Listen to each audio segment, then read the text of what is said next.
Welcome to the October 17th, 2022 regular business board meeting of the Lower Merion Board of School Directors. Tonight, we will be recognizing the National Merit Scholarship semifinalists and commended students. Due to some unforeseen circumstances and technology issues, once the recognition is complete, we will ask that the business portion of the meeting is moved to the District Administration Building's boardroom. The Board of School Directors appreciates everyone's patience and understanding while we coordinate this arrangement, but we felt it was in everyone's best interest to offer the meeting in the same manner that our district residents have been accustomed to, which is video recorded, live streamed, and offering the chat feature via the webinar for public comments. So in order to do so, we will need to move to the boardroom. As a reminder, there will be an opportunity for public comment in person and through the chat feature once we reconvene in the boardroom, and the meeting will be video recorded with sound for public broadcast, and all participants joining via Zoom will be muted upon entry, and this portion of the meeting tonight will be recorded. I'm going to turn it over to Dr. Mameen.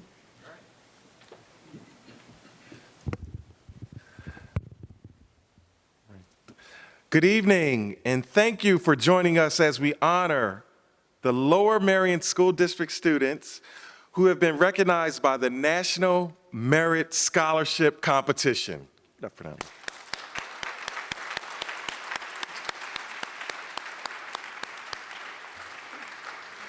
The Board of School Directors, our high school principals, Mr. Weinstein and Dr. Johnson, and myself, are so proud of these students, not only because they scored well on a test, but also because so many of them are pursuing a variety of interests in addition to their academic accomplishments.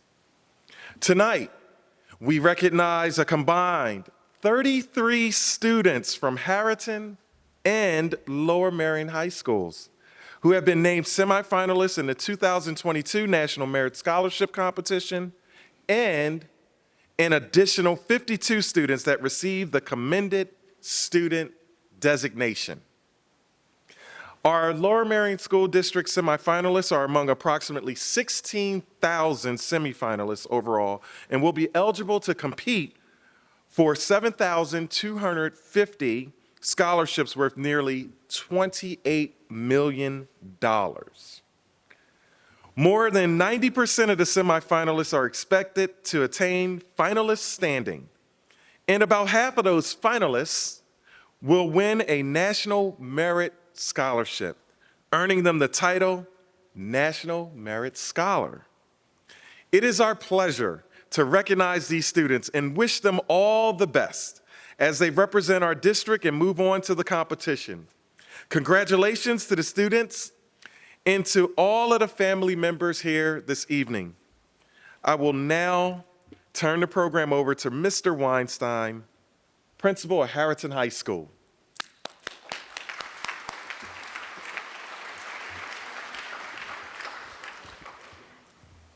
Good evening, and I get the opportunity to speak on behalf of Harriton High School, but I want to take a personal moment to recognize students from both high schools, Harriton and Lower Merion, for this remarkable achievement of being National Merit Scholars.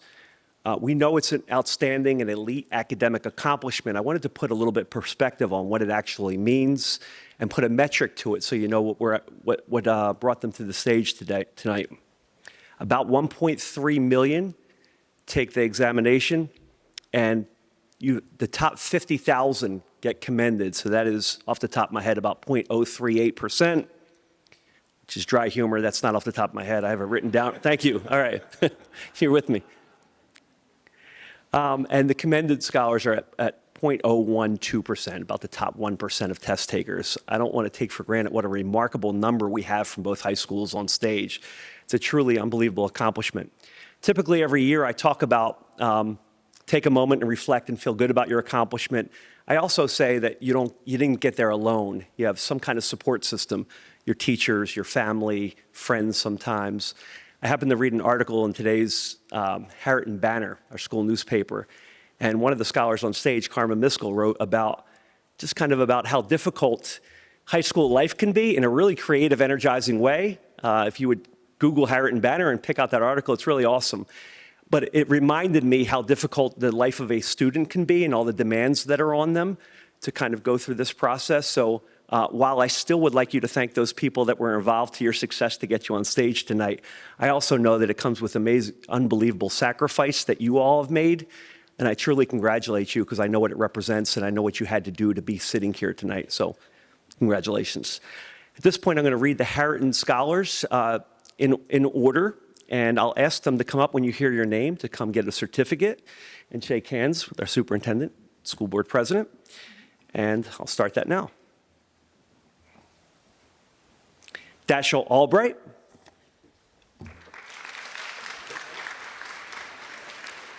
Meredith Basine. Joseph Bay. Noah Berger. Hannah Bolware. Ethan Brookshire. Hannah Chen. Jason DiMartino. Francis Fan. Loretta Farrell.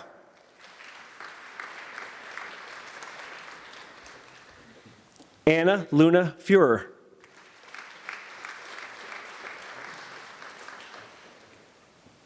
Hannah Gow.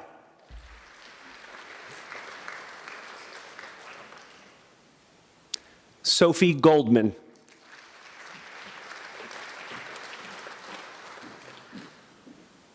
Sonia Gomes.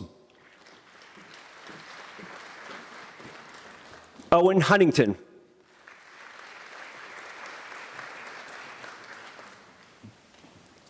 Leah Callan.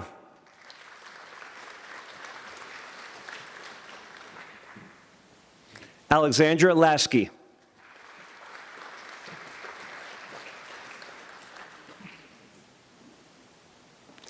Chandrick Lee.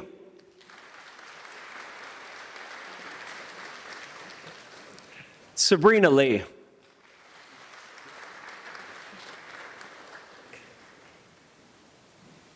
Isaac Lowe.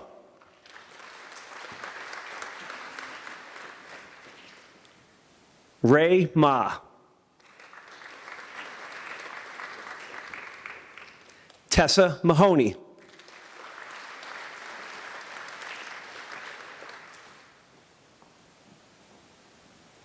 Jade Sophie Martins Adami. Nora Mezzi McMahon.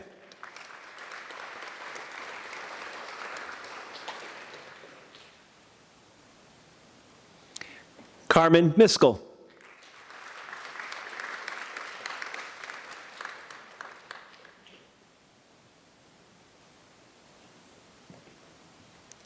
Samuel Palmer. Maya Pasternak.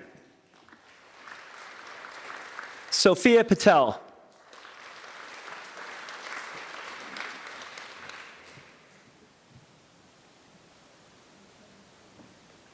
Sergey Penna. Christian Potts.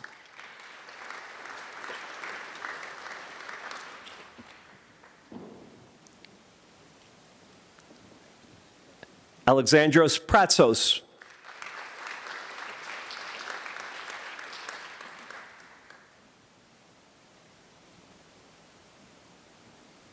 Tristan Prosper.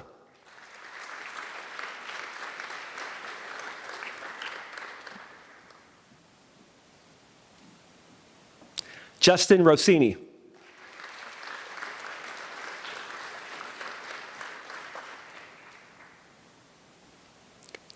Kevin Shen.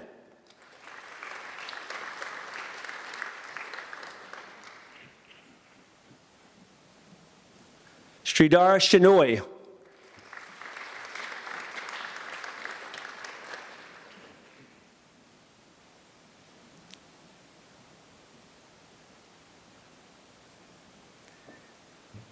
Fako Toika.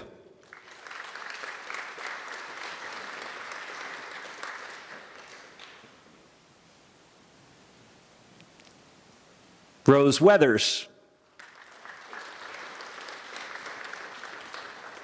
Tiffany Wenzinger. Ben Wheeler.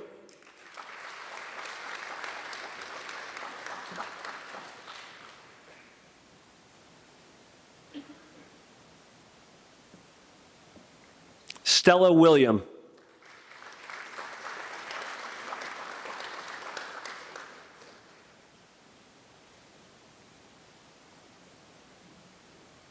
Albert Young. Catherine Yuan. Clara Zhu.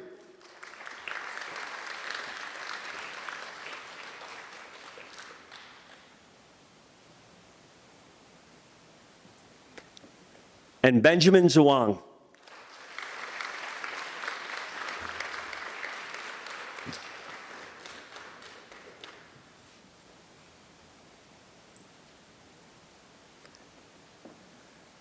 And once again, congratulations to all the students at Harriton High School.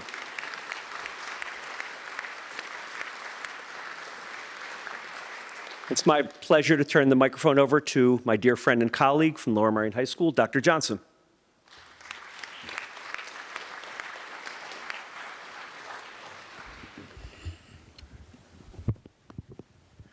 Good evening. Good evening. I'm going to try that one more time. Good evening.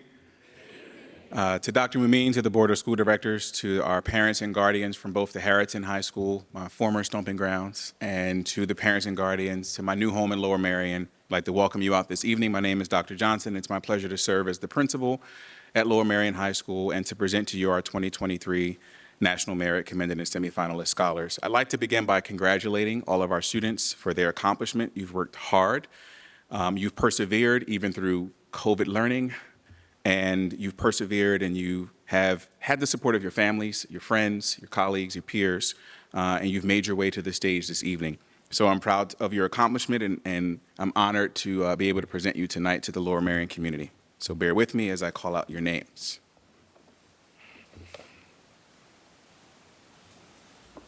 Michael Eisenberg.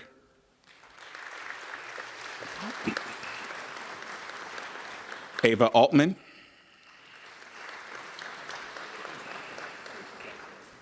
Stoyan Angelov.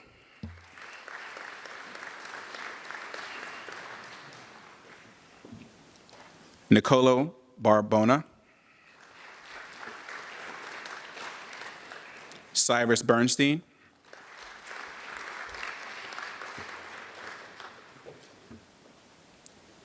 Noah Bissell. Sejan Bloom.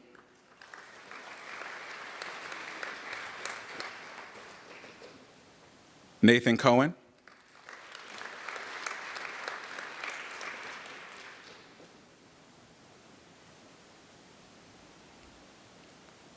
Charles Coyle.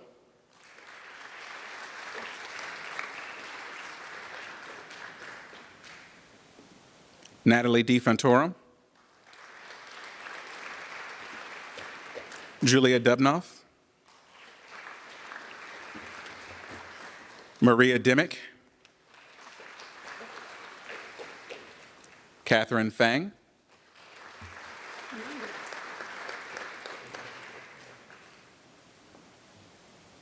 Anaya Gagliano.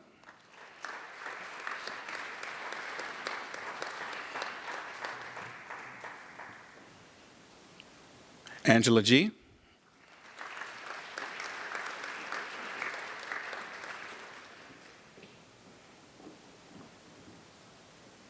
Callista Hatchadorian.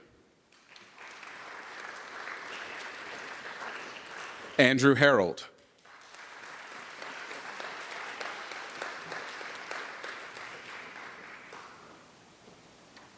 Amy Huang.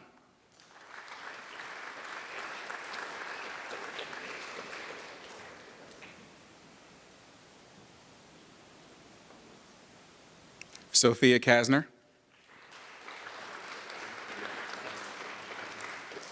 Michelle Kelly.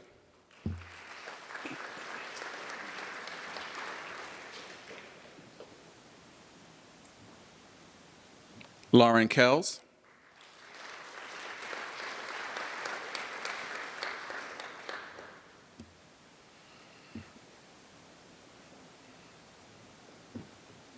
Mark Lancaster.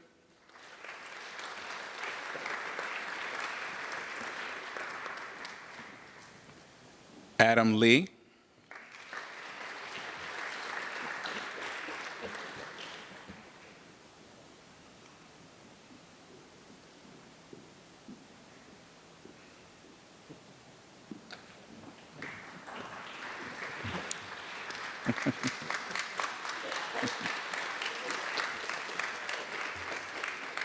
David Liu.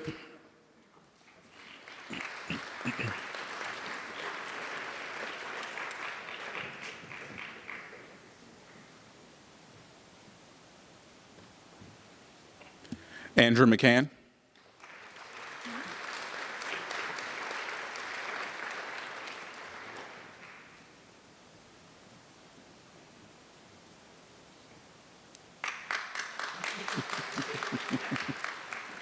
Grace Monahan. Jinta Park.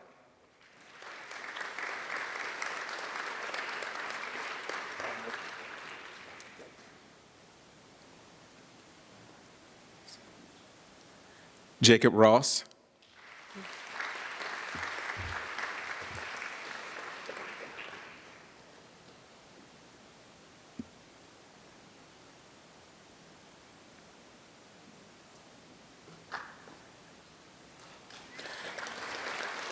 Sophia Shore.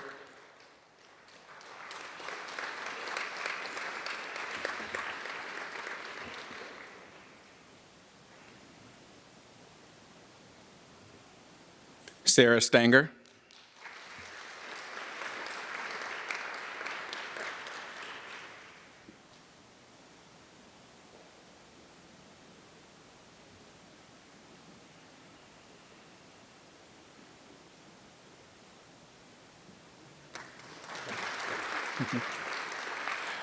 Andy Soon.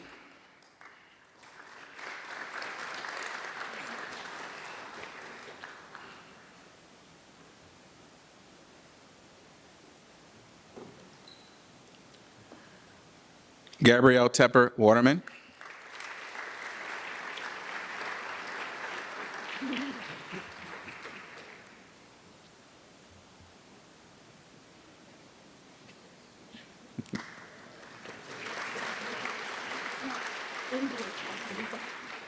Benjamin Timberlake.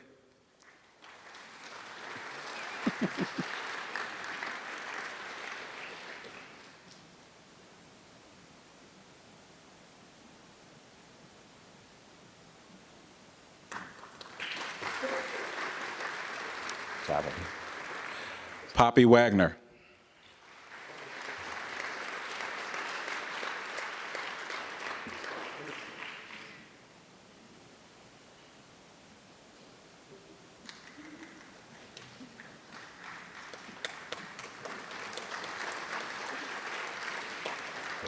Claire Wang. Sophia Weatherwax. Asher Wiseman.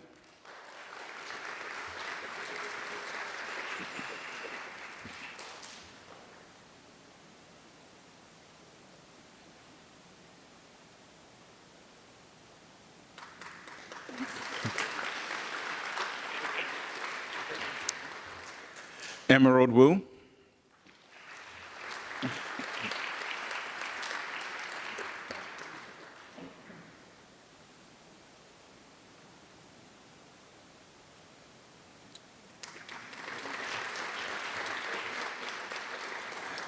Annika Ji.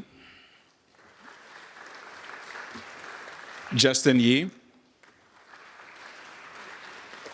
And Nathan Yu.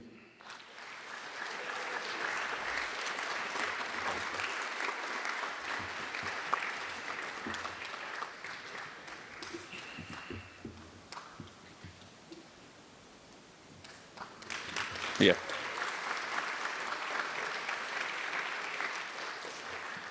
Congratulations again, and another round of applause to our 2023 National Merit Scholars.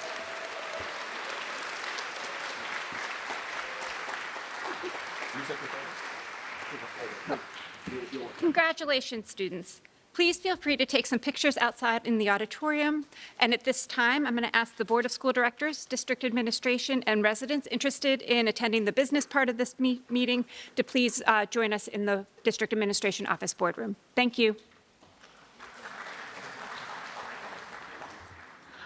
First, before we start with the rest of our agenda, I'd like to start by sharing that the Lower Merion Board of School Directors completed its evaluation of the superintendent for his first year with our district. This October meeting is actually his first meeting with us last year. Dr. Mameen has met or exceeded all of the objective performance standards, and those objective performance standards considered for this entry year were policy and governance, instructional and organizational leadership, communications and community relations, and operational and financial management. So congratulations and thank you. Oh, thank you. Thank you so much, President Klein. And I just want to say succinctly that I'm very thankful, very humble, and just prayerful that we're moving through some big initiatives. And I'm so thankful for the support that I have from the board and also the community and the students and families. It's just been a blessing to be here, and I'm so excited. So onward and upward, let's keep it moving. So thank you so much. Terrific. So now we're going to move on to the next part of our agenda, which is the committee meeting reports. I'm going to start with our student representatives. Emmy Wu from Lower Merion High School. Good evening, everyone. I hope everyone's having a nice October. Things at LM have definitely started to settle in. The workload's been piling up and extracurricular activities have started in full swing. And so we can say that it's been a quick return. We actually had our activities fair a few days after our last month's meeting, and since then, all extracurriculars have started up pretty quickly. Players has been working hard to prepare for their upcoming show. They're hosting Disney's Beauty and the Beast on November 17th, 18th, 19th at 7 p.m. and 20th at 1 p.m. You can RSVP at lmplayers.com. Recently, players and the LM Music Department hosted Fall Fest, a community engagement event through the performing arts. Speaking of, there will be a choir concert this Wednesday at 7 p.m. Other upcoming events include Homecoming on November 5th, and Radnor Week is in 2 weeks, and Student Council is planning Spirit Days, lunch games, and competitions for Radnor Week. The student body is super excited to show some school spirit, especially after our big win at the Harriton versus LM game. Other than that, most fall sports are wrapping up at the end of this month and in mid-November. And recently, the Marionite published their first issue of the 22 to 23 school year. An article in the op-ed section discussed the issues of the current cafeteria system, noting that the switch from buffet style to one congested area have created unnecessarily long lines. Other than that, sophomores and juniors took their PSATs last Wednesday. Personally, I got to sleep in, which was nice. Seniors also had their parking lottery for parking tickets. Overall, student activity is very energetic and well. That's it for tonight. Thank you. Thank you so much, Ms. Wu. And next from Harriton High School, Alessandra. Good evening, everyone. Harriton started off October in a variety of ways that were different and not so different for Harriton. There was a significant increase in school spirit with much more participation in our spirit days for each Friday. Clubs are now in full swing, including Science Olympiad, HTC or Harriton Theater Company, and Harriton's own newspaper, The Banner. We also had the Harriton versus LM game. Congratulations to LM on winning. And other fall sports are also in full swing. As Emmy said, the PSAT was last Wednesday. I hope all sophomores and juniors had as much fun as I did taking that test. So upcoming events are Harriton's Homecoming on October 29th and HTC's Fall Play Midsummer Night's Dream, November 17th through 19th. And lastly, congratulations to all of my peers who were recognized tonight for National Merit Scholarships. Thank you for your time. Thank you so much, Ms. Simmons. Next is our Communications Committee report from Mr. Lee. Thank you. This is a report of the Communications Committee meeting on September 28th, 2022. The Communications Committee met to discuss the following agenda items. The committee received an overview of summer projects completed by the School and Community Relations Department, which included design and production of the 2022-23 school calendar, video projects including the Black Rock Middle School virtual tour, convocation videos, Black Rock Middle School ambassadors, and SPIES students. There was a district presence at National Night Out to provide registration materials and meet current and prospective families. Information about a new social media campaign for high-need staff, including bus drivers, nurses, and cafeteria staff. We received an overview of current school year projects, which include activities related to the Lmsd Building Belonging Initiative targeted at improving a sense of belonging for all students and staff, implementation of Pocket Talk handheld voice translators with school counselors, nurses, and front desks.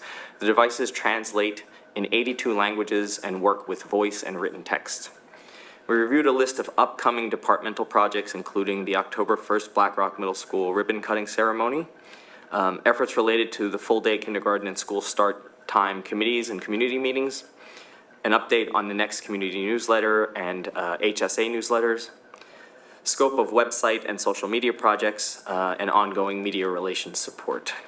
There was a question from the community about when the board deliberates. We had a nice discussion about that. Most of the deliberation actually happens in committee meetings. And sort of it was timely because one of the things we also discussed at the committee meeting was we discussed and approved a pilot to begin Zoom streaming and recording of the committee meetings that aren't currently recorded. And that's in addition to the current set of recorded meetings. The pilot will cover the ad hoc committee for equity and anti-racism and the communications committees, starting with the October 26, 2022 ad hoc committee for equity and anti-racism. The pilot will enable us to provide the school team, the board, and the community an opportunity to ensure that the process is of value and we can develop and work out the kinks for other committee meetings to follow. The next communications committee meeting is scheduled for November 30th, 2022 at 7 p.m. Thank you, Mr. Lee. Next committee report is from the October 4th Curriculum Committee meeting from Ms. Kalish. Thank you. We began by reviewing and recommending for approval by the full board contracts for Words Their Way and World Book Online Encyclopedia for kindergarten through 5th grade. Our first presentation was on PAYS. The Pennsylvania Youth Survey is a biennial voluntary survey conducted in collaboration with the Pennsylvania Department of Education, Pennsylvania Commission on Crime and Delinquency, and the Pennsylvania Department of Drug and Alcohol programs. Questions on the topics of demographics, alcohol, tobacco, and drug use, antisocial behavior, community and school safety, socio and emotional health, systemic factors, risk and protective factors, and social development strategy were asked. In the past, Lmsd gave the survey only to, my notes say 9th graders, but I know it was 12th graders. This year, it was administered to all Lower Merion school districts, 6th, 8th, 10th, and 12th graders. Overall, the responses were better than the statewide rates, and the administration was able to identify areas of particular concern that they wish to monitor and address going forward.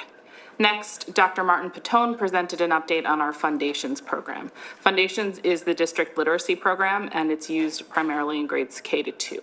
Significant supports for teachers using this program are involved, including an in-service day, optional virtual check-ins, professional learning communities, and shared reads of professional publications on the topic. Foundations is part of Tier 1 and 2 of our MTSS system. The Tier 1 general education classroom will have 30 minutes, 5 days a week of whole class instruction. And Tier 2 in students in need of strategic intervention will receive an additional 30-minute small group lesson 3 to 5 times per week. Having a unified program district-wide provides a consistent learning framework for all of our students and decreases the need for additional assessments. We finished with a presentation from Dr. McGloin on this year's summer programming. Each program offered falls into at least one of the following categories: academic enrichment, remediation, accelerated learning opportunities, or support for transition. In total, we had 1,712 participants in 16 programs across all grade levels. This represents an almost 1,000 student increase from 2013. Programs for academic enrichment and accelerated learning together represented 78% of our student attendance. Secondary summer school saw 382 students taking health and online course available through MVP. The administration hopes to develop its own health course taught by Lmsb teachers to increase the quality of this popular offering. The next meeting of the Curriculum Committee will be November 2nd at 8:30 a.m. in this room. Thank you. Thank you, Ms. Kalish. Next is a report from the October 7th Policy Committee from Ms. Shurak. Thanks so much. So on October 7th, we met as the policy committee. We started off by talking through 137, which is the policy focused on the student use and rights and responsibilities, and really digging into technology and district laptops. You'd be surprised, it's more nuanced in the language than you might think, given the expediency in which technology is evolving over the years. So we tried to make that more broad and take comments to capture our current state of technology and growth. The bulk of our time was spent on student rights and responsibilities, and it's of note to the board and the community that really these are administrative regulations, which it's not required that the board sign off or give weigh in on many of these policies, and so really appreciate the administration's collaboration in taking feedback and working together. In particular, the students' rights and responsibilities policy we deliberated quite a bit on and shared feedback to align this to the student code of conduct and how we are making sure that this is implemented in schools in an equitable manner and is updated across our policies to not only address sports and athletics, but also other district-wide activities that students participate in, as well as flesh out some of the nuances of accountability for our students and also those supporting them throughout. So post that meeting, Ms. Schaefer will be incorporating much of the revisions and working with legal to ensure the connection between our equity work, restorative practices, in conjunction with the students' rights and responsibilities policies in AR, and we'll be coming back together to further review and see if there's additional work needed. I'm also happy to report that the civics policy is moving along quite nicely, and you might recall that we did not want the work of the voting day and civics education to be caught up with the actual passing of the policy. That might not be the right word, Ken, passing, but will that work? Adopting, okay. But never fear, thank you to the administrative team at Harriton and Dr. Mameen's team. As reported by the students, the work is moving along quite nicely and they're very pleased with the support they've been getting. And we're also moving to look at the wellness policy in conjunction with the wellness committee in the coming months. There was no one from the public in attendance, and Policy 302 will move to its first reading, and our next meeting will be November 4th. We'd love to have more people there to work with us on the policies. Thank you, Ms. Shurak. And our final committee report this evening will be facilities and purchasing from Ms. Schackmeister. Thank you. We met in this room on October 13th at 8:30 a.m. and from this meeting and the agenda, we recommend approval of the list of bills covering September 14th through October 11th of this year. At the meeting, a community member asked about the service providers, engineering and attorney fees, and the funds to which costs are allocated. From the purchasing report, we recommend for approval $49,500 quote made under state contract 4400023962 from this quote's from Johnson Controls to replace the fire alarm panel at Penwyn Elementary. Now there has been many panels been changed through it, and there was a plan for this, and this is one of the last one that was identified for replacement. We also recommend for approval $11,606.79 quote to Tri-State HVAC Equipment LLC to replace the broken chiller coil at Belmont Hills Elementary School. To the same place, $10,555.42 quote to replace the chiller control panel at Lower Marion High School. And then $12,672.77 quote made under CoStar's agreement from I2 Security Solutions for replacement of circuit boards for the door access control Leno system. These will be kept in LMSD inventory and installed as needed throughout the district. And we have $9,997 quote made under another CoStar's agreement and a PA vendor agreement from Pittsburgh Stage, Inc. to replace the stage curtain at Belmont Hills Elementary School. And this amount will actually be paid from the American Legion Post 857 donation that was made to Belmont Hills and approved at our August board meeting. We recommend the following district contracts for approval. A new contract from Curriculum Associates, which Shana talked about in the curriculum. Actually, you didn't talk about this one. Sorry, confused. And this is for iReading Learning, and it's a reading license for $13,380. And it's a new online intervention literacy program for reading supports of students from K through 8 who receive Tier 2 instructions, and that's Tier 2 under the multi-tiered systems of support, MTSS. The renewal of contract from FactSite through 10/31/23 for $2,306. This one is included but does not require approval because it's under the $7,500 threshold. Renewal of subscription with World Book, which Shana did mention, through 7/31/23 for $13,350. Words Their Way Digital is an online learning platform plus consumable workbook for K-5 students. And that's the Savas words through 7/31/23. And renewal of contract with Bayetta Home Healthcare, Inc. through 8/31/23, and that's for $53 an hour student services budget, and that's budgeted on an annual basis. A contract provides for RNs on a substitute as needed basis for district events. It fills the gap due to the critical nursing shortage. And the renewal of the contract with Amy Barnett through 9/30/23 to not exceed $30,000. She's an independent contractor providing literacy consultation, Wilson training services, professional development, after-school support, and documentation reports regarding services.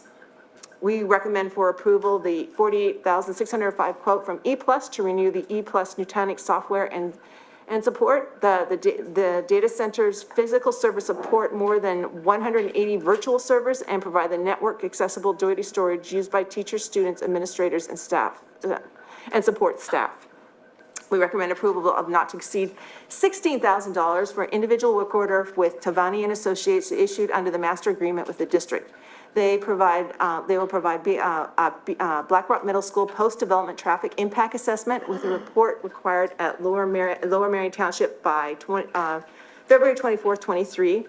The IWO terms do not permit traffic count or data collection between November 11th, 2022 and Martin Luther King Day, January 16th, 2023. We recommend approval of the student transport contract with Sarah Car Care, Inc. through 7/31/23. This is on an as-needed basis and based upon the schedule of agreed-upon rates. They would provide smaller vehicles for students with transportation accommodations required under their IEP or 504. The company also provides these services for Philadelphia and Council Rock school districts. Drivers will adhere to the same standards as required with other contracted transportation companies. Next, we have the change orders from Black Rock Middle School. If you look at the report, there's, if you do go to the agenda from the facilities meeting, there you will notice in the report that there's we are bolding certain lines across the way and just the numbers. The across the way means these are change orders that we'd not heard about before, and if just the amount was highlighted, that means that it was the credit or the expense was higher, different from what we expected. So for what we recommend, the changes we recommend for approval, first are all from Vision, which is plumbing construction, and that's $1,890.65 for modified stainless steel shrouds in select toilets at sinks. $3,360.60 provide shoring boxes at stormwater ties. $566.74 to repipe height and cold water connections for dishwashing machine. $1,248.97 to repipe water and drains to art room sinks. For Anchor Fire Protection, from Anchor, they are fire protection. We had one change order for $7,564.85, and that's for upper level area D branch line to add sprinklers at ductwork. This was noted as a change order at the time of the walkthrough. From JBN, Mechanical, for mechanical construction, we have a change order for $59,935, and that's for additional caulking, flashing that was also noted at walkthrough. From Boral, who does the electrical construction, we have multiple change orders. We have $7,859.61 to add circuits not shown in kitchen, $2,651.62 receptacle work in the toilets, $568.60 to reinstall clocks at main level in B and C, $2,454.90 to data drop for automatic temp control added, $3,566.75 to conduct repair at track, $1,850.22 on the south side conduit repair, $4,311.29, so walk-in electrical circuit adds, $1,441.83 to add power for no-touch faucets that were missing it, $1,201.51 to remove hi-hats in area D, $2,554.67 to load dock leveler voltage change work, and $27,630.40, and this is for the rental, install, and remove temporarily auditorium AV equipment. This is required due to a supply line issues. We receive a credit if we don't use it for the full 4 months. So for a construction update, Black Rock, as hopefully some of you were able to make it to the October 1 ribbon cutting, but for things that are still needed, we have they're working on through the punch list of items. The larger outstanding items include the main gym floor and bleachers will be, hopefully be installed by December 9th. The wood flooring moisture concerns are what caused delay in installation. Due to this delay to occupy the main gym and the need for physical education space and fields for Black Rock Middle School programs, both in the fall of 22 and the spring of 23, the coating of the track will now happen on June 2023. We will not be. We will work with ATT Sport to install this coating. The remaining traffic signal work was completed on October 11th, and the signals are expected to be turned over to LMT following their inspection. For a cost update, the original construction contract plus change orders are at $355,938. The current projected forecasts of construction costs are $89,815,721. This amount includes disputed costs of $1,989,400. Let me start over. $1,989,441 for disputed costs. All or a portion of this amount may remain in the construction still totally depending on the resolution outcomes with the companies. The soft costs are at $15,716,383, giving the total project amount, including soft, hard, and disputed costs, or hard being construction costs, $105,532,105. For our community comments, a member asked about the difference of overrun costs versus chain orders. Black Rock Middle School multipurpose and half fields, middle school football teams, scoreboards, community use of fields, vendor for turf, and also if we had any traffic studies. All items discussed are available under tonight's agenda or at the Black Rock Middle School, and the Black Rock Middle School update report is on the agenda from October 13th. Our next meeting is here, will be here on Thursday, November 17th at 8:30 a.m. Thank you. Thank you, Ms. Schaffmeister. That is always the toughest report. It's a tongue twister. Yes, it is. Next on our agenda would be the addition of any additional agenda items. We do not have any this evening, so we will move on to audience recognition. At this time, we will hear public comment. If you would like to speak at tonight's meeting and have not yet signed up with Ms. LaPera, please do so now. The sign-up sheet is over there. For those of you joining us via the webinar, the chat feature will now be open and you will see a 10-minute timer appear on your screen. You can submit your comments and or questions via the chat feature. For both public, in-person and chat comments, please be sure to begin with your full name and where you reside within the district. It can just be neighborhood, does not need to be specific address.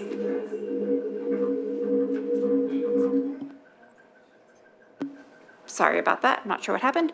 It doesn't need to be a specific address, but we do need you to start with your full name and where you reside. Ms. LaPera, do we have any in-person comments for tonight's meeting? I'm sure we do, and she will be back to start that process.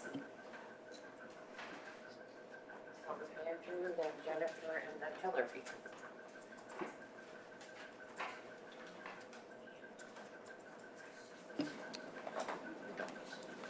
Okay. You can say the name and where you reside. Sure. Hi, good evening. My name is Andrew DeZio. I reside on Church Road. I walked here tonight. I'm the parent of 2 students at Penn Valley Elementary, and I'm here to share my view on the cancellation of Halloween parades in Lower Merion Elementary schools as emblematic of this district's loss of focus on academics. First, the parade cancellation. The reasons given by the district have been numerous and they ring hollow. First, safety outdoors around unscreened adults. The Lower Merion Heritage football game was played the evening of the announcement. Featured kids, adults, and no screening. At Penn Valley, book fair events and cultural heritage night remain on. They feature kids, adults, and no screening. The Fall Family Fun Fair was recently held outdoors, featuring kids, adults, and no screening. So I could continue, but you get the idea. Second, not all students celebrate Halloween. I'm disappointed that the district's answer to exposing children to things they don't celebrate is to selectively cancel events. I want my children, as they progress through life, to be exposed to many cultural events they don't celebrate or they don't believe in.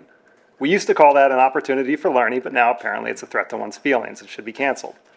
Third, working parents unable to attend. Schools promote in school-wide announcements, book fair events, after-school picnics, bingo nights, and more. My family could not attend all of these events promoted to the kids of fun due to work obligations, but we don't ask for them to be canceled. Parent attendance at field day, back-to-school night, school sporting events, and even graduation is not 100%. So should they be canceled? Obviously, the idea of canceling graduation is absurd. But hopefully the district can look in the mirror and they can see that many, and I dare say a majority of parents, see the cancellation of Halloween parades as equally absurd. And we wonder when and where absurdity will end. We wonder what else the district plans to cancel in the name of inclusion. So that brings me to my second point. Obviously, I want Halloween parades back, but more broadly, I want the district to focus less on one-off cultural issues and more on academic success for all. That's the most inclusive portion of the school's business. So that I looked last year, approximately 1,680 Lower Merion Elementary School students took the 2021 PSSA exams. I went through the results. 13% of our elementary students ranked below proficient in language arts. 21%, that's 353 students, are below proficient in math. Both represent worse performance than 2019 scores. The 4 percentage point decline in math proficiency represents 67 additional students that have fallen behind in just the 3 tested grades. My guess is that fewer than 67 students opt out of Halloween parades each year. So again, instead of focusing on things like canceling Halloween, I encourage the district to concentrate on basic education. Our diverse student population deserves to focus on academic success for all. Thank you for listening tonight. Thank you. Jennifer Eckhart, then Hillary Johnston. Hi, my name is Jennifer Eckert. I live, what's that? Yeah, in Marion Station. I'm the parent of a 10th grader at Lower Merion High School. I've been a teacher in Lower Merion School District for 22 years, and I'm having a great time teaching 7th grade ELA at Black Rock Middle School this year. I'm here to talk about, to share my perspective on the district's plan to create sports playing fields at Oakwell. My whole career, I've been absolutely committed to putting students first and to pursuing equity. Lower Merion plans to build sports playing fields at the 13-acre property called Oakwell. Knowing that there are real environmental downsides, the district maintains that this is necessary for sports programs and for equity, and that the community needs to be ready to make compromises. This summer, I went on a walking tour of Oakwell with my family on a very hot summer day and experienced really welcome, beautiful shade. It was a habitat for wildlife, very obviously, and it was really clearly not well suited to becoming sports playing fields. There are hundreds of old growth native trees that sequester huge amounts of carbon emissions that would need to be clear cut. There are wetlands that you can see with your eyes. It's on the top of a hill that goes in 3 different directions to watersheds that would be very negatively impacted by increased runoff. The district does have elaborate plans to construct a water management system underground, but I urge you, if you haven't, to please visit the site so that you can see and experience for yourselves the beauty that's there and what we would be destroying and what we would be losing.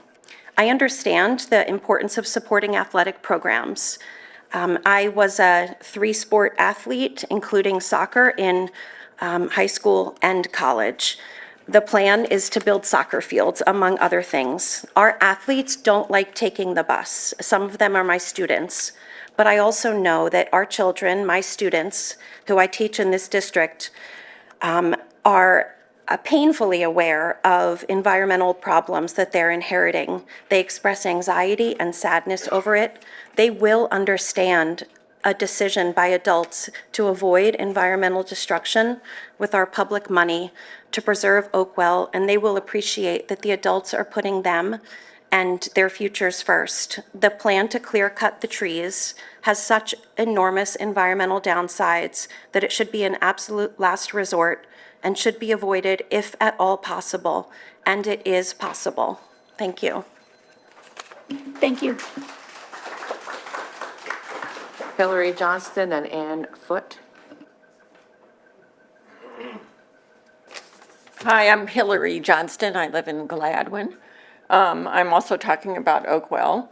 I'm very new to the actual presence of Oakwell. For months, I heard a long time ago, when it kind of first came up from a township person, that there were a few mature trees and neighbors were complaining that we're going to cut them down, but we're going to plant hundreds of trees somewhere else. So that's how I spent the last bunch of months until Friday. I was invited over there, and driving in the driveway, I have to say, I was gobsmacked. I was floored. There's an incredible old-growth forest that you drive down the driveway in that are tulip poplars, mostly tulip poplars, hundreds, very tall, I don't know how tall. Could be 100 years old, they could be 125 years old. They were probably originally part of the Stoneleigh property. Mr. Bodine, who built Stoneleigh, gave the portion that we're talking about, Oakwell, to his son, who built the house there in 1922. So the trees, the house is now 100 years old, so the trees are probably older. Tulip poplars live 200 to 300 years. These trees are not old yet. As you continue in the property, there are a lot of specimen trees. It's better than the Barnes collection, the Barnes garden. It's better than Rolling Hill Park. It's not as big, but it's better. It's as good as Chanticleer. It's a stunning property. Continuing further down to the next property that was seized is a 300-year white oak tree. At least it looks like it could be 300 years. It could be 200-year-old.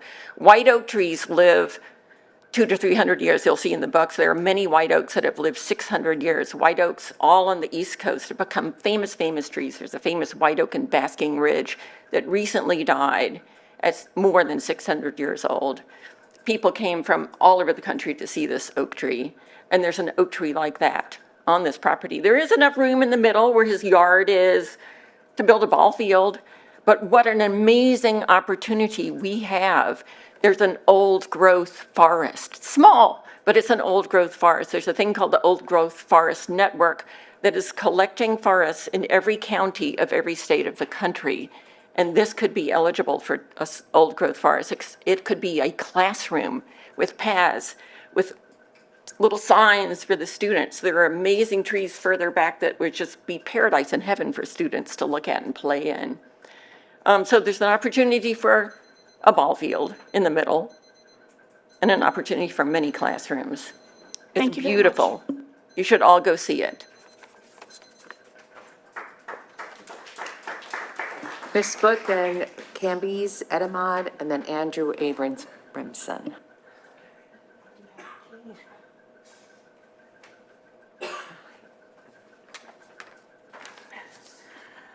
I am Ann Foote, and I've lived in Lower Merion and Gladwin most of the time, since 1965. We have 5 children, all who have participated in team sports in the township, in the district, and have taught in Lower Merion from 1966 to 1974. Have you guys strolled the grounds of Oakwell? I don't expect you to raise your hands, but if you have, it's distressing that you could justify destroying this magnificent property.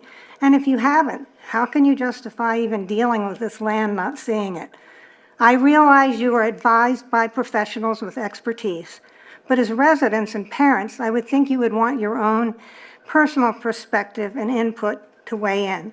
I only ask because I understand our new superintendent hasn't had a chance to visit, and I hope that he can.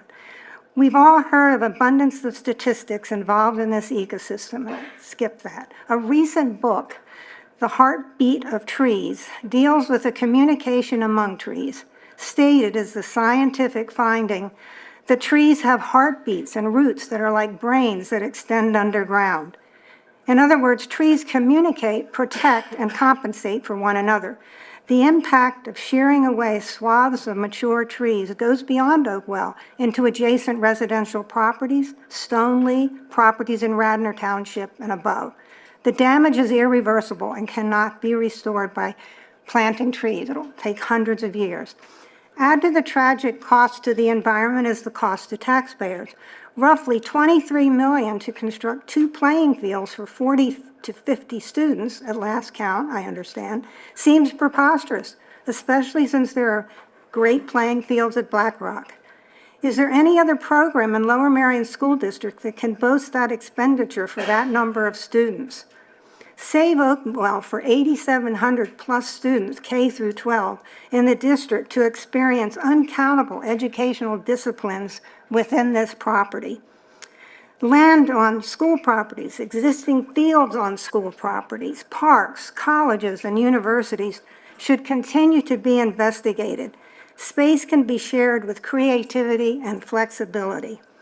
Our children in Lower Merion School District are taught a forward-looking responsibility and stewardship for the environment, which is not being practiced here. I don't think many kids even know what's proposed other than the loyal picketers outside the administration building. I believe that the most ardent 7th and 8th grade baseball player will look back at this destruction with shame and disbelief if this proposal goes forth. Lower Merion School District does not corner the market on hasty, unfortunate, and costly decisions. We've all been there. We've all seen it in every form of life. But it takes long courage to admit mistakes that have been made by people with sincere and good intentions. And I'm almost finished. Thank you very much. You weren't going to let me finish. Okay. Camby's, Edamad, Andrew Abramson, and then Melinda Yin. Hi there, I'm Kambi Zedamad. I live in Bryn Mawr. I'm also going to address the Oakwell issue, but kind of from a meta perspective. I actually grew up in Lower Merion. I went through the public school system K through 12. I'm a physician and psychiatrist by profession. I'm a very seasoned educator by passion and calling. I've started a training and consulting company that focuses on maximizing human capacity in all kinds of situations. So I am very immersed in what's involved in bringing the best out of people and creating the best circumstances to bring out the best in people. I owe a lot of my own selfhood to the marvelous public school experience I had in Lower Merion School District. I graduated Harriton class of '84, which was the year it was first mentioned as one of the best high schools in the country. I would always talk up Lower Merion when I moved away. I went to school, got married, finished med school, came back. My wife and I chose to live in Lower Merion. We chose to pay the taxes here so that our kids would be able to benefit from the school system. Until we found that the school system was unable to really accommodate the needs of our daughter. So long story short, we homeschooled. And over the years, a variety of corroborating stories from other families who weren't in a position to homeschool, and from former friends who had been retired LMSD staff, sort of gave a corroboration of the conclusions that I had been coming to myself, which was that over the past decade, it appears to me that the Lower Merion school system has entered into a progressive crisis of vision and moral stewardship.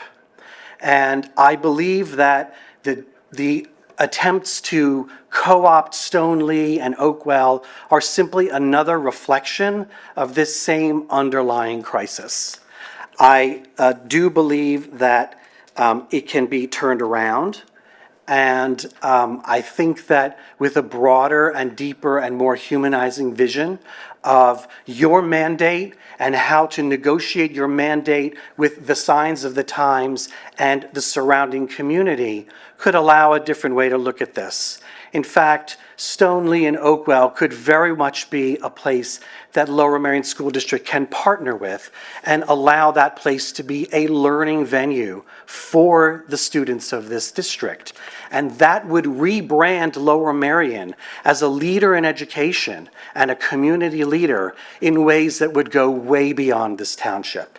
And I urge you to reconsider a deeper vision than what you are operating with. Thank you. Thank you. Andrew Abramson, Melinda Yin, and Holly Manzoni.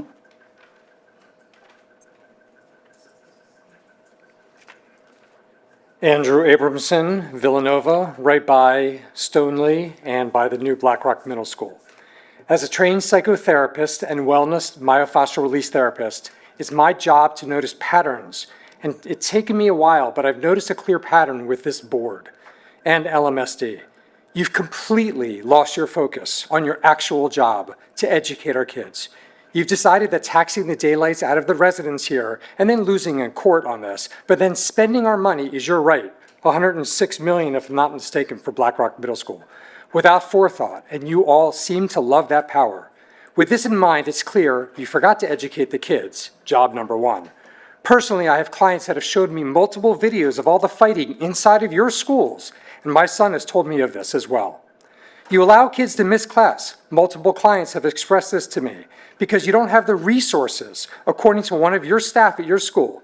Oops, but then you're gonna go and spend your money and raise Oakwell and destruct something and then build it and then bus kids over to it. Wow. Kids are vaping and smoking pot at record rates, but oops, let's take the money and raise Oakwell. That seems to make sense. You don't have enough money for resources for bus drivers, but you want to spend the money to destruct and build up Oakwell and bus kids over there. That doesn't make sense. You don't care about your constituents, as you've not sent out a survey about this, the mask policy in the background there, locating the new school, etc. You care more about equity and inclusion than equity and saving resources. Let's cancel the Halloween parade for safety and equity, which effectively means, based on your definitions, you have to cancel every outdoor sport and event that happens off property. Every single one. Because no kid can participate in everything, and therefore, to make it equal and safe for everybody, everything has to be inside the schools. And you definitely don't have a bead on the safety outside of your schools. Let's get real and do the right thing and not raise Oakwell. Find alternatives which make more sense on every level, unless you need to pat yourselves on the back one more time when your constituents are clearly, a lot of people here, upset at the quality of your work on so many levels. And while you're at it, reinstill the Halloween parades. That's insane. Because of everything that has happened here over the past few years, we took one of our kids out, and he is now thriving in a private school. This was a great district, and there are a lot of great parents. You all are here destroying it. Congratulations to you. Nice work. Thank you. Melinda Yin, Holly Manzoni, Isabel Melvin. Hello, my name is Melinda Yin. I'm a Bala Kinwood resident and a parent of 2 Lower Merion students who came through Kinwood Elementary and BC Middle School. It was really great to read the op-ed in the Marionite this week from a student who was expressing their dismay at the Oakwell decision. I would like to express my support for the preservation of the Oakwell Forest. It is an irreplaceable natural resource for all of Lower Merion, and particularly for our future generations. Surely the cost of losing these mature trees and all of the environmental services that they provide for us is an unreasonable price for playing fields. Thank you. Thank you.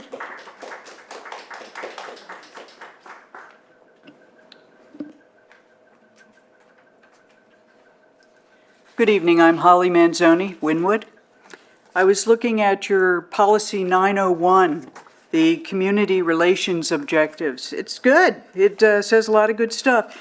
Things like the purpose of the district is to keep the citizens of the district regularly and thoroughly informed through all the channels of communication on all policies, programs, problems, and planning of the district. It says a lot of stuff like that. It's a good policy. And I think it's well in line with sunshine laws. Sunshine laws go a little bit further. They say that not only do you have to keep the district informed, but you also have to do your deliberation in public. And that's something I've been troubled by for a while, that I didn't know where the deliberation goes on this board. Just a little while ago, you had committee reports and no discussion whatsoever. You get this little synopsis. I did attend the communications meeting last month, and it was great. There was a lot of good questions, a lot of good discussion. None of those things, like the cost of what it would be to record these meetings and things like that, none of that came up. And so I'm still scratching my head about where this deliberation comes from. Because it seems that month after month, instead of voting on topics as they come up, you throw everything together in a consent agenda, and then you just rubber stamp everything. I have a little bit of a trouble with that as well, in that you follow parliamentary procedure through Robert's Rules, and generally, any book you look up, Robert's Rules, will say that you have a motion and a second and discussion and a vote. You never have a discussion. The public doesn't really have a sense of how any of you feel on anything. And so I'm a little concerned that when you have 7 committees on this board, with 4 members on each committee, that you get a report here and then ultimately whatever you're talking about is going to come to a vote, but none of it's discussed. How do you know the ins and outs? And I just want to say that I'm not saying that you're violating the sunshine laws, but I believe you're certainly violating the spirit of it. And I would like to see a little more transparency and openness. I think the public would really appreciate that. Thank you. Thank you.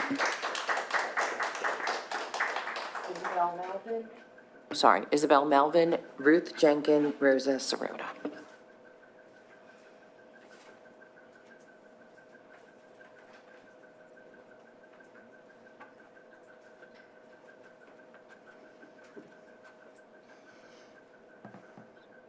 Good evening. I'm Isabel Melvin from Wynwood. Thank you for representing us on this board. I'm a member of Climate Action Lower Merion. Climate Action Lower Merion circulated a change.org petition. In it, we urged Lower Merion Township,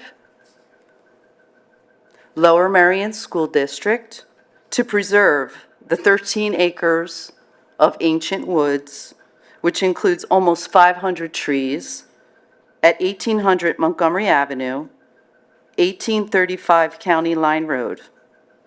And it's also known as Oakwell. As of this morning, we have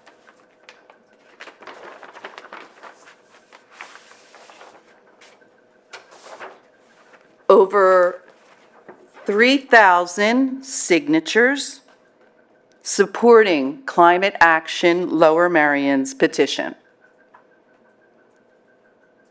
I'll make sure I email each and every one of you a copy of this petition. Thank you very much. Thank you. Ruth Jenkins, Rosa Sirota, Charles Klein, I think it's Charles, and then Noah Forer.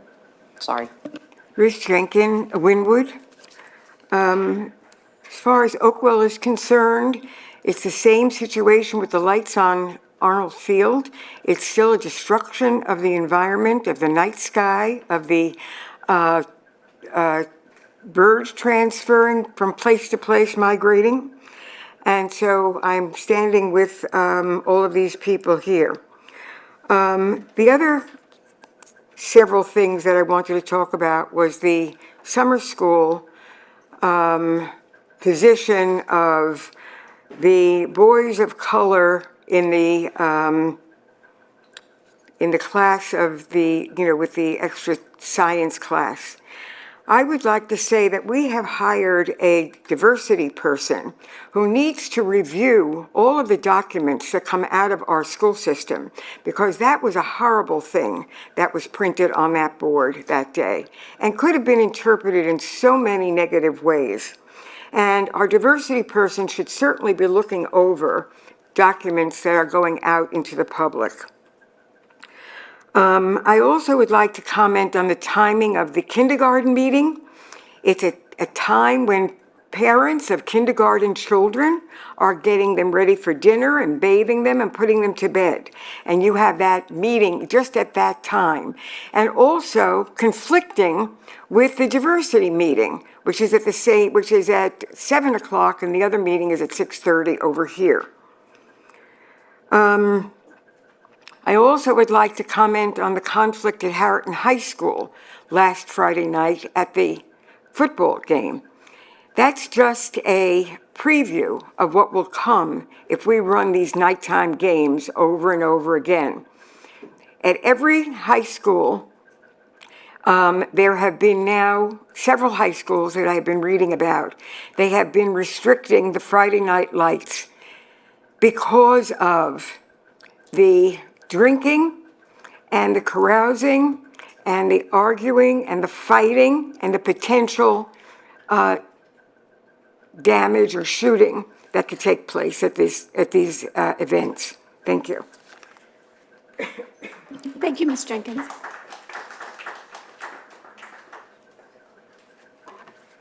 Good evening. My name is Rosa Sirota. I live on Owen Road. This evening, I am so proud to live in Lower Merion. I don't need to speak about Oakwell because it's been said already. I agree with all of that, all of it. And I am so proud to live in Lower Merion. I saw Oakwell months ago. It is a gem. Previous meeting, I asked how many of the board members have been to Oakwell, and a number of you raised your hands. And I want to know, have any of you who did not raise your hand ventured to Oakwell? How many of you have not seen Oakwell? I hope you will go to see it, because you've had a picture through this evening's meeting of what is so, so wonderful about it. And we should keep this. We need to keep this.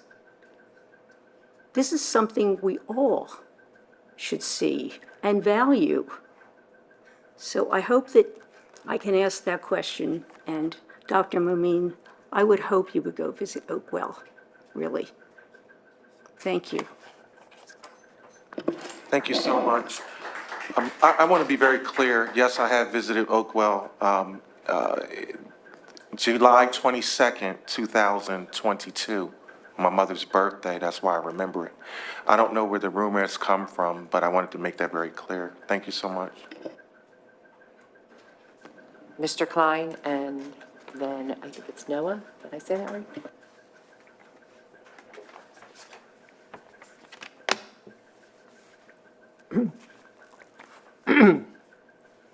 Charles Klein, Kinwood.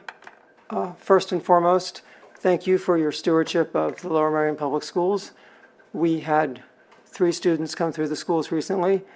and it was a privilege. It is that privilege and it is that respect and responsibility, wanting the school district to live up to the high standards that it's always had, that I come with concerns about Oakwell. Acknowledging that the township, the Board of Commissioners, and the school district have different charges, different missions. There are times where communication, collaboration, and coordination, as I'm sure you know well, is critical to best using the township's resources. And I respectfully submit that one of those times is with Oakwell. It's my understanding that there are other options, including the polo fields, and that at the polo fields, private schools, in part anyway, use the fields for games. I'm thrilled that we have such a diverse array of schools in the township, but as the polo fields are maintained with public monies,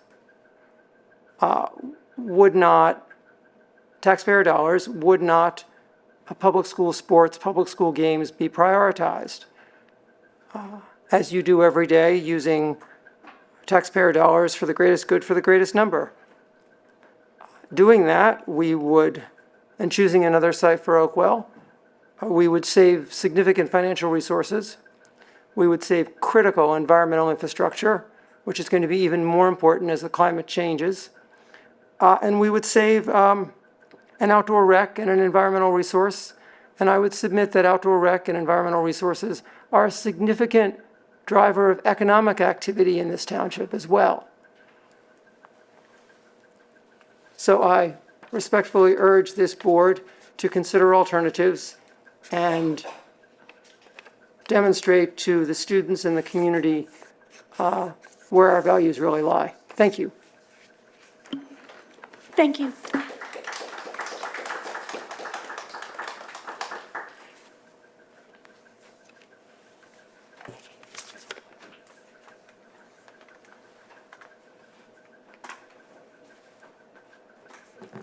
Hi. I know you guys are all tired. I am too. I actually have a lot of Spanish homework I didn't get to do yet today.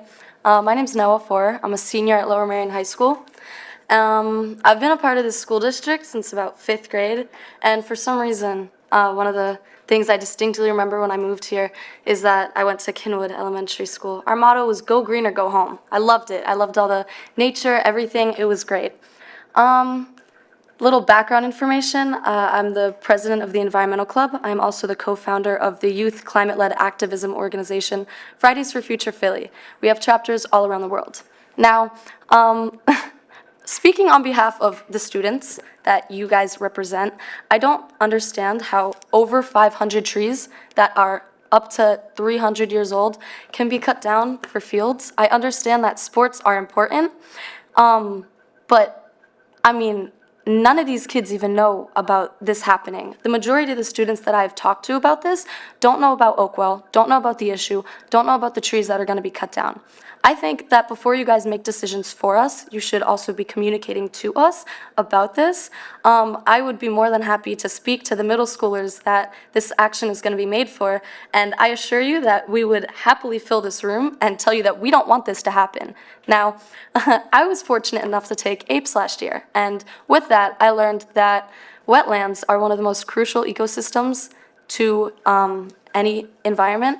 Now, Oakwell is a wetland environment, which means they do flood control. And in an area with a lot of rain, especially since climate change has made weather more extreme and storms more extreme, this flood control is extremely important. By cutting down this hilly terrain and removing the trees and removing the wetlands, floods are only going to get worse. Not to mention, this is a 13-minute walk. Students are going to have to get bused. And if I'm not, correct me if I'm wrong, but we do have a short staff of bus drivers. There's no need to make this even more difficult and make traffic more difficult by cutting down, spending $20 million to build fields for something that, honestly, if you ask students if they would want to have 500 trees cut down for some sports fields, I don't think they would want to do that. I know there are fields across the street that are in walking distance, and it would be difficult, but those fields could be utilized. As a student, as a 17-year-old, as a student that has been here for years and other students as well who want to have a future, by cutting down these trees, that is limiting that. You guys are trying to give us a future. You are supposed to be helping us. I honestly feel like this would be doing the complete opposite. Now, I'd like to end with a little statistic. 1 metric ton of carbon dioxide is equivalent to 2,206 pounds. The deforestation of Oakwell will secrete, over the course of 15 years, 4,400 metric tons of carbon dioxide into the atmosphere. Multiply that by 2,200, and that's how many pounds that will be secreted. I don't know if you think that's worth some fields, but I personally would like to have a future, and I think that the rest of the students in this area would too. Thank you. Thank you very much. I want to apologize. We have a policy where we allow students to speak first. I didn't realize that there were students in the audience, so I apologize for that. And it is a good reminder to me to make sure that I announce that in the beginning. So thank you for staying. Thank you.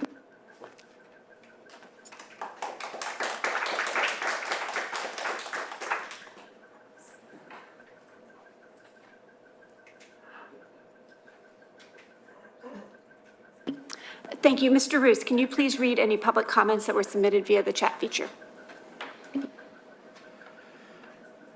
Sure. There are 4 comments. Sarah Thomas Winwood, now that full-day kindergarten exploratory committee has been selected, will the names of the members selected be made public? If so, where can that information be found? Julian Brightman, Marion Station. According to the Pennsylvania Environmental Rights Amendment, quote, "The people have a right to clean air, pure water, and to the preservation of the natural, scenic, historic, and aesthetic values of the environment." And with apologies to Joni Mitchell's Big Red Taxi, quote, "Save paradise, tear up a parking lot instead." And finally, please research Perkiomen Valley School District's Lenape Arboretum Project. It's a model solution. Thanks. Abigail Rubin Balakinwood, thank you for assembling the full-day kindergarten committee. Please consider exploring and acquiring the building next to Penn Win as additional space for the district, but especially for full-day kindergarten. Space constraints should not limit the education provided to our youngest learners anymore. And the last comment is from Jill Zaltscholler. I noticed that most of the committee meeting reports included comments from any community members except for the curriculum committee meeting report. I was present for that meeting, and in response to the Pennsylvania Youth Survey results presentation, I continue to voice my concern about the need for more proactive mental health services, including education on a regular, ongoing basis throughout the year as one way to empower our kids to better understand the stress, anxiety, and depression that many of them experience, to normalize the conversation about mental health struggles, and eliminate the stigma of anxiety and depression. Although it is very important and commendable to have interventions in place for students who have reached a crisis level, it is equally important to work towards preventing that level of need, and that is partly through educating our kids and integrating conversation about mental health into the district's culture. That concludes the chat comments. Thank you, Mr. Roos. At this time, we will move forward with the agenda. Do I have a motion to approve tonight's agenda via consent? So moved. A second? Second. All in favor? Aye. Aye. Any opposed? I'm Abstention? opposed. Oh, One of the items I am opposed to on the agenda. okay. I don't know if I did that inaccurately. We can pull it off the, we can pull it off the consent. That's fine. That's fine. Yeah. If you could let us know. Sure, In the it's- future, we can do that in advance. Oh, okay. I had emailed Ken. Oh, Yeah, it's okay. I can tell you now, it's student services, C, approve independent consultant for Wilson training for $30,000 per year. So that's the item that I don't approve. I have a Okay, question. so so the minutes can reflect a yes vote for all other items on the consent agenda and one no vote for that item from Ms. Schurer. Okay. There's no need to pull it off the consent agenda, just for a vote no, unless there wishes to be a discussion. Okay, but I guess my question is, do we need to do that separate from the motion for consent? Well, let me ask you this question. Did you want to have a discussion about this item? We can discuss it. I don't support it, given that it's $30,000 for Wilson training from an independent contractor and looking at their qualifications. It's not clear to me how we are responding across the district when the terms of the contract limit it to 10 teachers and given the instructional piece that it is. Okay, then it should be put off, since there's going to be deliberation about it, there should be pulled off of the consent agenda. So I think what you'll need at this point is whoever made the motion for the consent agenda, who was it? Should I withdraw it? I do. Oh, Shana, okay. Will you accept the amendment to have that pulled off the consent agenda? I accept the amendment. Okay, who's second? Sue Robinson. And Suba, you'll agree to the second? Okay, Ms. Robinson. All right, so you can have the vote on the consent agenda, but that item has been pulled off and can be deliberated separately. Okay, so let's start with that item. Well, you have a motion and a second on the consent, sorry. so you might as well finish that. Okay, sorry. All in favor? Aye. Aye. Opposed? Any abstentions? Okay. Now you go on to the motion that was pulled off by Ms. Schurer. Got it. So the,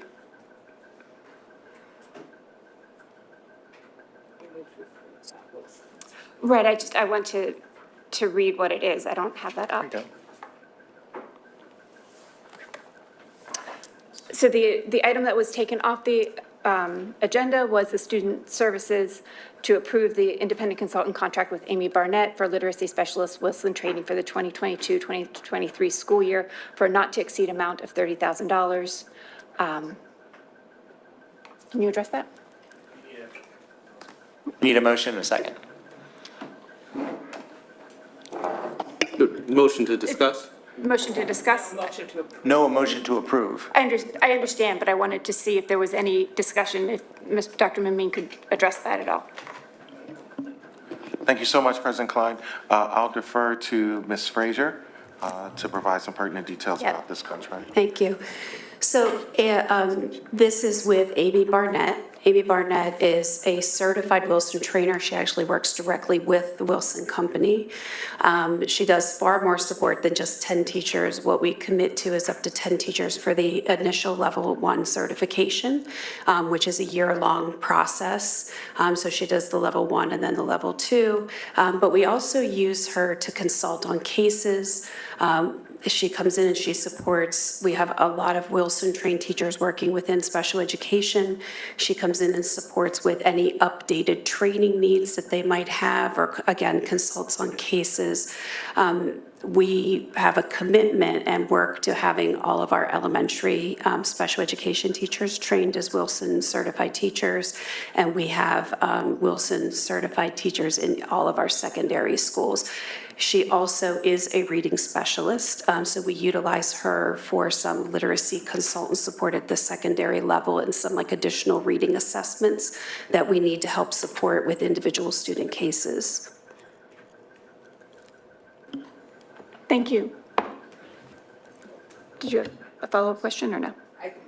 My follow-up question is, I understand the purpose of Wilson training for the amount that we are committing district resources and what is actually needed in MTSS and recommended practice in the science of reading to train not only special education teachers, but teachers across the board.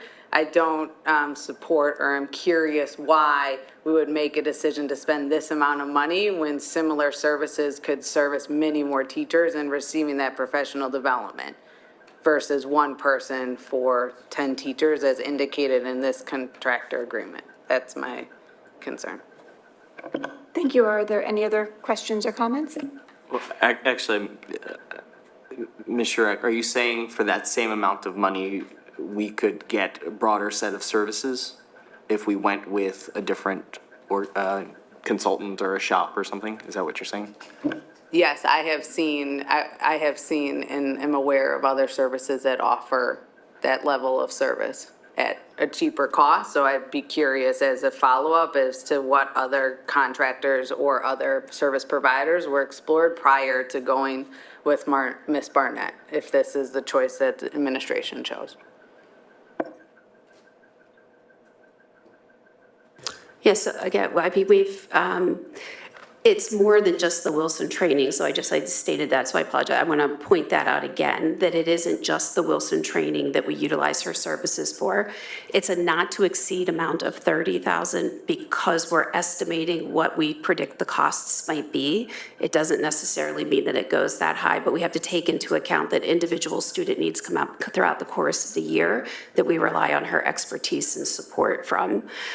Amy Barnett was a former special education teacher in the district. And Wilson has allowed her to stay on as an independent contractor. They don't typically do that, but they've grandfathered her in to be able to provide that training. It does just focus on the delivery of Wilson instruction for special education students, which is separate than the work that's being done through the foundations.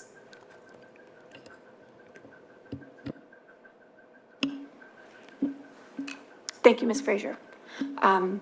So do I have a motion to approve this item on the agenda tonight? I'm sorry.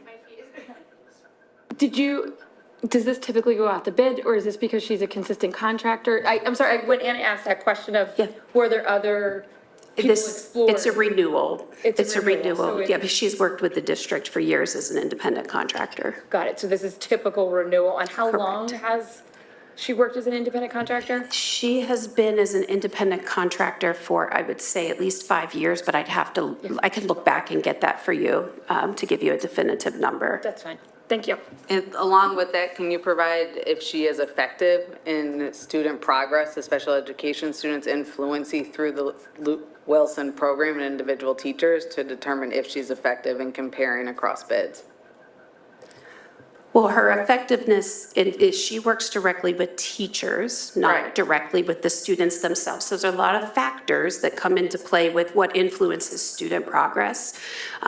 So in terms of connecting her direct to individual student progress, we don't have that.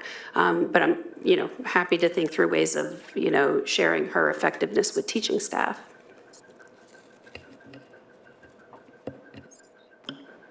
Ms. Garrison? Perhaps you said it already, but it does go out to bid, and you saw no, it does not. It does not go out to bid. Okay, so why don't we do that? It's a renewal contract. We've worked with I understand what renewal means, but I'm saying, why don't we send it out to bid for other people to potentially bid on it, on the process, other contractors? I'm just curious. Yeah, we just haven't. I don't think we're required Well, to. it's a professional service, so it's not required to go out for bid.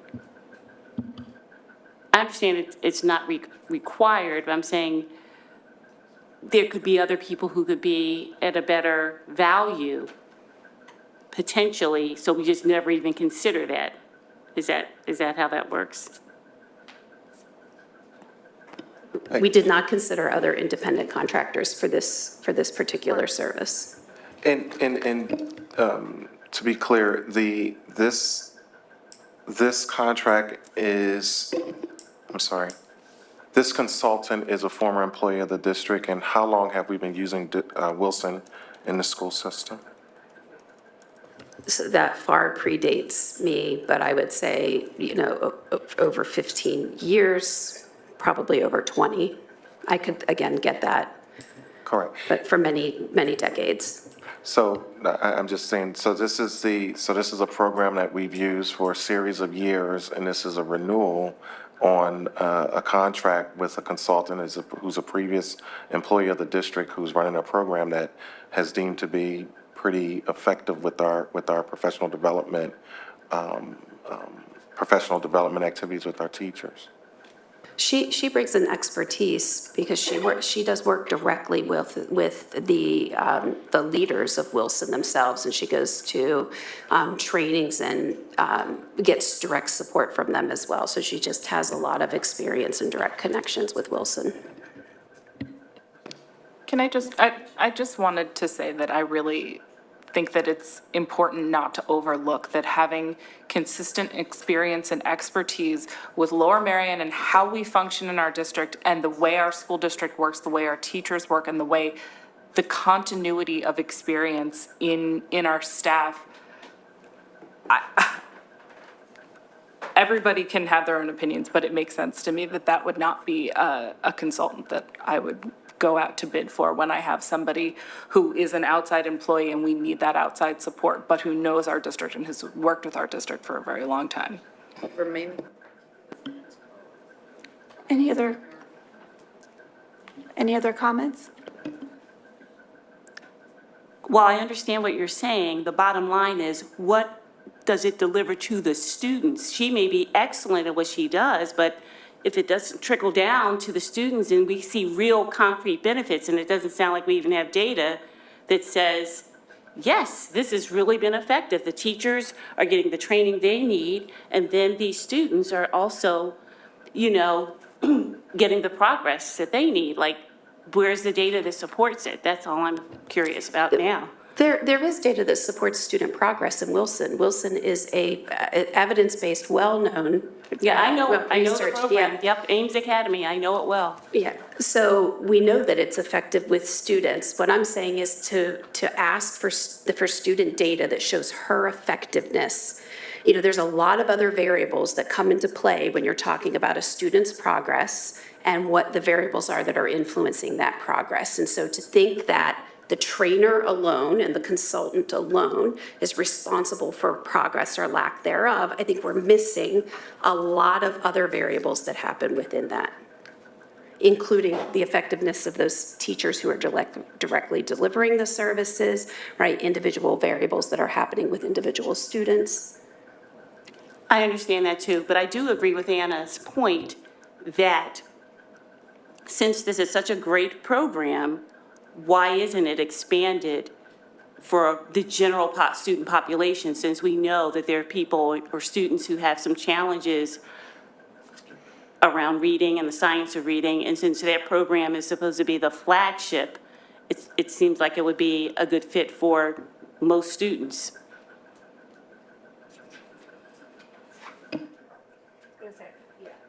Actually, Wilson that we're talking about is not a good fit for most students. It's a very intensive program, focused intensive program. The Wilson that Ms. Frazier is speaking about, we do use Wilson programs in the district. So Foundations that we just adopted is a Wilson-based program. So, but specifically to what Ms. Frazier is talking about, that is not it's very intensive and it's not appropriate for all of our students. Yeah. I know it's one-on-one. You just opened up a whole bunch of can of worms. Okay, so 2 questions on this. One, is there any evaluation of contractors per year? I'm assuming there is. I know you can't look at the kids and say, 3 steps away, did they have an effect? That's harder, butterfly flaps in the Amazon, all that. But is there a review of the contract at the end of the year with your team and teachers of the contractor's effectiveness? That's one. Yeah, and my administrative team is directly involved along the way. So there's like this constant, right, assessment of the services that are being provided in the consultative work. When she's consulting on cases, a supervisor is involved with them as well. And so we have that like direct administrative contact and oversight to monitor. 2, so when you were talking about fundamentals, I can't get it. I can't get the foundations earlier. You're talking about the best part about it is, and I could be remembering this wrong or just delusional at this point, but the best part about it is that it was at multiple levels, and to go through the M system, MTSS 1 and 2, do we have, again, back to Kimberly's point now, so it's pinging around. I want to make sure that the students that are in the intensive programs are connected to those teachers in an inclusive classroom setting. So if the teachers aren't cross-trained in the intensive program as well as the fundamentals level, then are we connecting the dots across all the M's? Because there's M3. So in a nutshell, K2 is where the Wilson Foundation's implementation has begun, and it is for all students, so that all students have that opportunity, that foundation. It's built with interventions layered in so that that supports students. We do have students who develop at different rates, and when they need something that increases in intensity or frequency, or the program needs to be more intensely focused, like you said, a one-on-one, that's when they may move to the tier 3, which would be Wilson. So when we're talking foundations, we're talking about one layer that can be a tier 1, tier 2. When students need something more, that's what Ms. Fraser is talking about. And that's more intensive. And, you know, one of the outcomes is that you have more certified, like it's a very teacher training intensive program where the teacher expectation to have the certification, it has a different weight to that type of training, whereas the foundations training that our teachers are doing in K-2, a lot of training support for sure, but the experience that would be supported for tier 3 is more intensive even than that. One follow-up on that, but your goal is to get your students from tier 3 to tier 2. So how's that transition with, if the teachers aren't trained in the intensive as well as the gradual release and giving students their own identity around it, how are they moving the students back? It's not so easy, you know, I mean, we know this, it's not like, now I'm in tier 3, tomorrow I'm in tier 2. So there is a gradual release and a flow back and forth. So back to the original question, if more of our teachers are trained in this, can they support each other? How's that work happening between those phases? I was going to say just briefly, a couple of the foundational ways that happens include just the routines of the program. You know, they're consistent just in terms of, you know, sound formation, and that would carry over across the tiers so that a student increasing in frequency is still going to see the same types of approaches to sound generation and so forth. So, and you know, I don't know if you want to jump in at all, but they're very aligned, which is why having K2 working in foundations is a nice bridge to the more intensive experience that they may have when they're moving to tier 3. So it should be seamless as services or intensity increases. And in the other direction as well.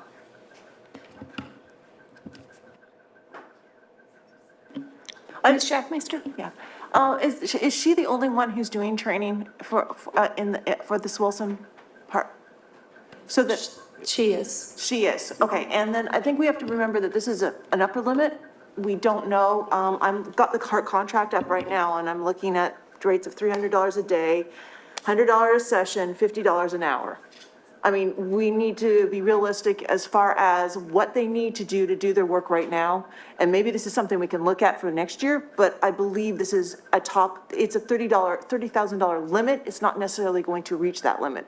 I'm guessing you're looking at a budgetary amount that you look on an annual basis of what typically that comes. Is that correct? That is correct. So that would be my 2 cents. Thank you, Ms. Schaffmeister. Ms. Garrison? It just triggered another question, not about Wilson. Are we still using Fontes and Pinnell? That's part of the running records guided reading So we approach in the classroom. So the foundations is the word study or phonics, if you want to think of it that way, and then the guided reading, Fontes and Pinnell leveled assessment system. Do we also use Lucy Calkins curriculums? We have some writing resources. The Calkins approach in terms of the Fontes and Pinnell levels is the same. Mm-hmm. Okay, thank you. Mm-hmm.